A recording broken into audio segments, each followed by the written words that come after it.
Hello, I'm Pamela Arora, the CEO and president of AAMI. And today I'm joined with Ryan Patrick from HITRUST. I also serve on the HITRUST board, and we're going to talk about a very important topic, and that's cybersecurity. That's cybersecurity in the healthcare ecosystem so that we can make sure that there's safe care delivery at those bedsides, clinics, and in the home setting. Ryan, if you could please give us some history about HITRUST, that would be very helpful. Yeah, absolutely. HITRUST was founded roughly 15 years ago, and our president and CEO, along with other industry stakeholders, sought out to solve the problem of the HIPAA security rules, vagueness and subjectivity, and what it was actually asking organizations to do from a safeguards perspective. So they came together and they tried to make a framework of security controls that were way more prescriptive and answer the question of what is HIPAA actually asking me to do, and what is the federal government asking me to do in order to implement those safeguards. From there, HITRUST has evolved pretty rapidly.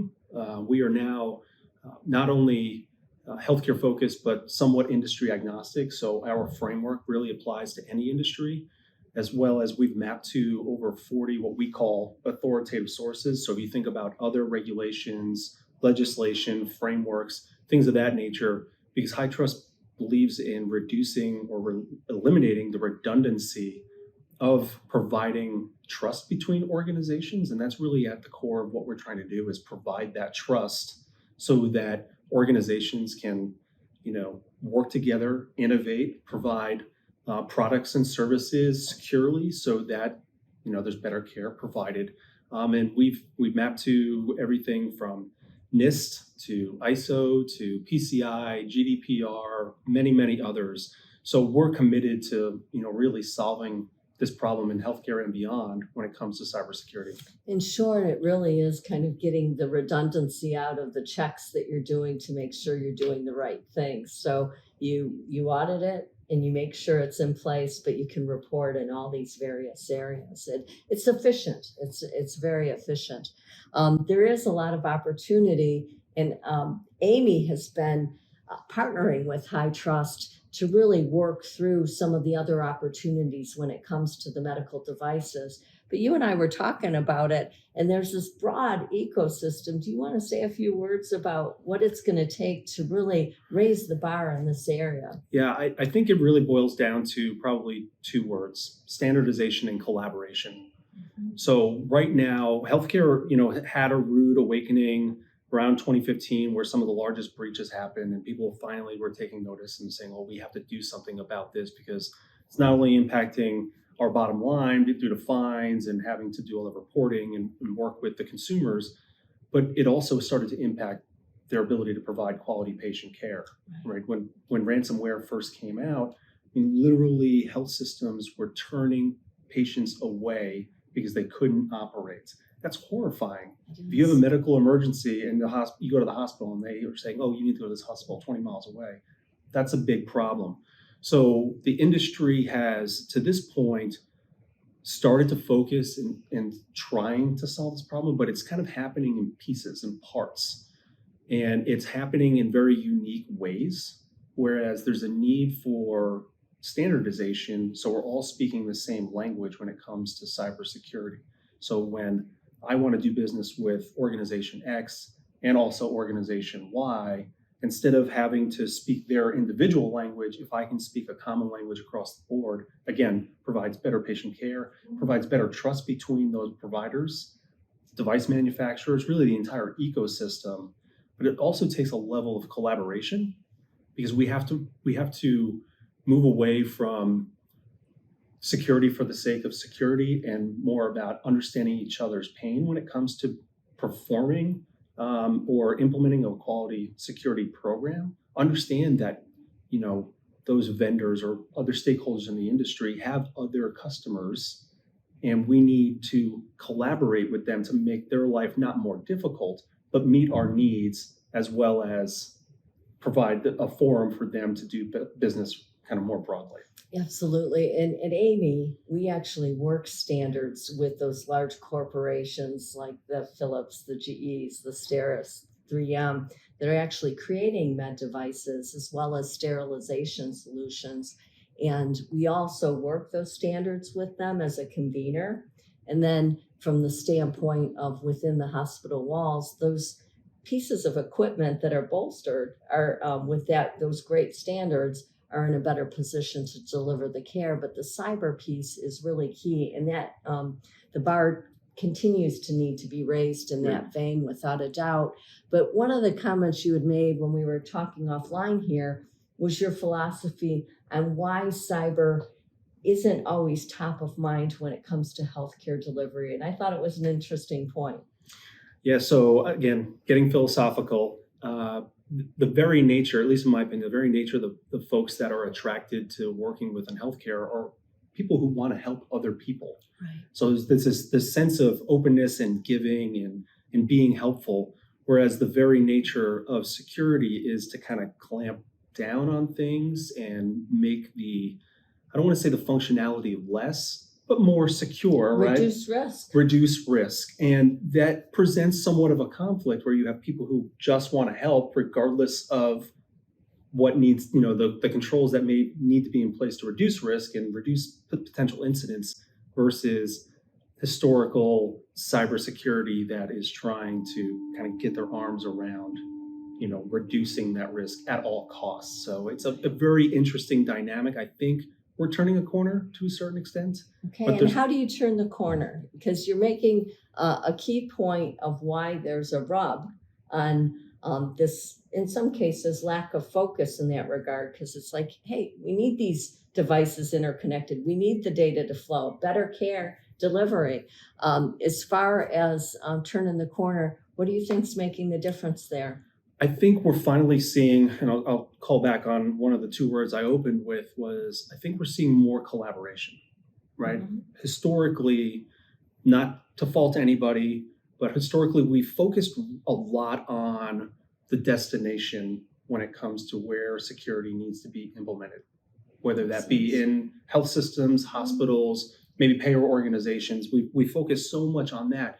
And what has been drastically proven with the amount of security incidents and breaches is it's not just at that destination where these incidents are happening, but within the supply chain more broadly. So we need to collaborate kind of across the full spectrum of the supply chain from whether it be a medical device or a software provider, all the way down to the actual destination within that health system. We need to collaborate across the board so we can tackle the problem of cybersecurity without creating challenges for all other stakeholders within the ecosystem. Because it'd be super easy for, a hospital to say, hey, we need the device manufacturers to do X, Y, and Z. But practically speaking, that may be really, really difficult for device manufacturers. Make it unaffordable. Exactly. Right. I mean, that difficulty can come in a lot of different ways, shapes, and forms. So there needs to be that collaboration and that open communication where we can problem solve collectively versus just saying, I need you to do this. Absolutely. When you think of the various stakeholders that are within the AAMI members, there are so many areas where we can gain insight as far as what they're seeing. But we talked a little bit about third-party risk. And frankly, the ransomware is a dramatic example of what can happen in a hospital system.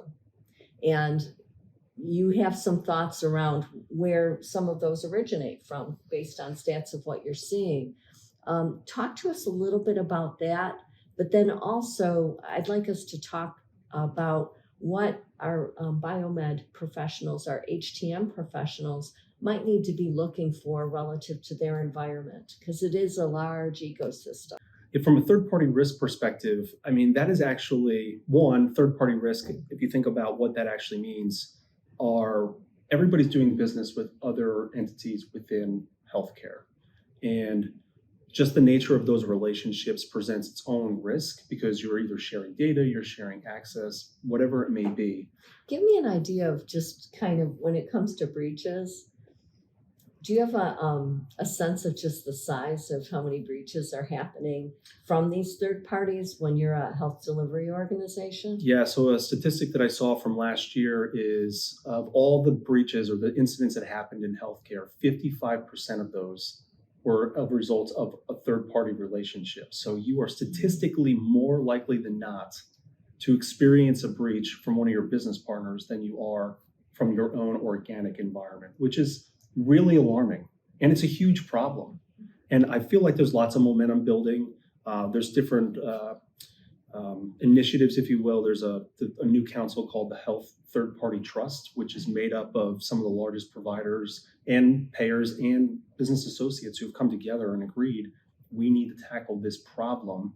And they're looking to develop a standard and work on collaborating across the ecosystem in order for cybersecurity to finally be addressed so we can get back to actually providing quality patient care. Well, we do have the processes around standards, so if we can help with that group, please let us know. Well, I do want to point out to your membership that there is a working group happening between AAMI and HITRUST right now that I think is really, really promising.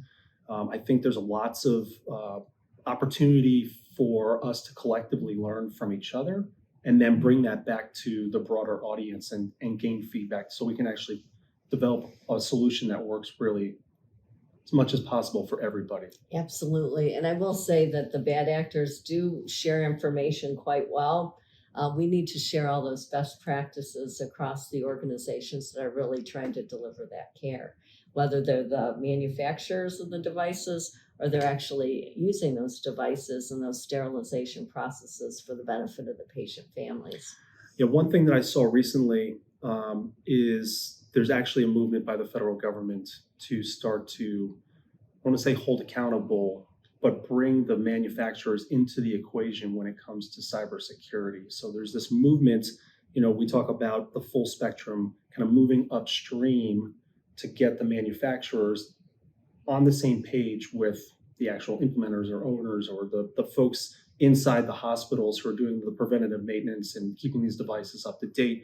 We want to bring those manufacturers into the equation, and I think the federal government is moving in that direction. Yeah, So I think there's going to be a lot more that we're going to see coming from the federal government in this space. So as much as we can collaborate and start to organically develop the solution, we become masters of our own destiny. Right. Building things that are practical to deploy, because sometimes if you don't understand what's in place, it makes it very hard to figure out what's the most practical approach to it. And at the same time, certainly we talked about ransomware and ransomware kind of shutting down operations in an extensive way. Sometimes those breaches are more subtle, and that's something that our HTM professionals may end up seeing some anomalies in their environment. And when they raise those, it can certainly be helpful because there's the aspect of no equipment or electronic medical record. But if it's in the environment and it's compromised in some way, sometimes our HTM folks might get that signal early because they're the ones that are doing, the preventive maintenance and also getting the calls when things aren't working the way they ought to. Yeah, I don't have the most up-to-date statistic on this, but I think 2 or 3 years ago, a stat came out that the average time from breach to identification is 270 days. Okay. So someone is in your environment for 270 days before you even notice them there. That is something that we need to tackle. And I think, the ears on the ground, it's a part of the equation and a big part of the equation. If you're seeing some kind of anomaly, you need to raise the red flag and say, we need to check this out, because it could be nothing, but if it's something, you don't want to ignore it. Within your organization, but also trusted partners where you can kind of talk through it in a safe way to address it and see where there's patterns. Absolutely. Well, it's been a pleasure, Ryan. Is there any parting words you want to give to those that are really trying to deliver that safe care around cyber? Yeah, I would say get educated on what's available out there. Obviously, I'm going to sound biased, and I am, because I've worked with lots of organizations adopt HITRUST. HITRUST is doing a lot of innovative things, and the more that you can understand the work that HITRUST is doing and continues to do, we're evolving and innovating every single day. And I'll give you a very quick example. Our newest version, version 11, we introduced this concept of cyber threat adaptiveness. So what HITRUST is doing on a quarterly basis is we're looking at the latest threat intelligence, what is happening in the wild today, mapping that to our controls and making determinations that are our assessments capturing and having organizations demonstrate their maturity and compliance against the things that are the most heinous threats that are happening today. That is unlike anything else that's out there. Nobody else is doing this work. In fact, most frameworks are updated, every 5 or 10 years, whereas HITRUST is now every 90 days we're making changes if necessary to protect organizations from actual threats. And that's that shift from compliance to security. Very good. Well, we look forward to continuing to partner with you. And from the standpoint of our HTM professionals and the member organizations that we work with that build those devices that we all need, as well as the sterilization processes, I'm looking forward to us continuing to make it a safer environment. Me too. Thank Very excited. you. Thank you.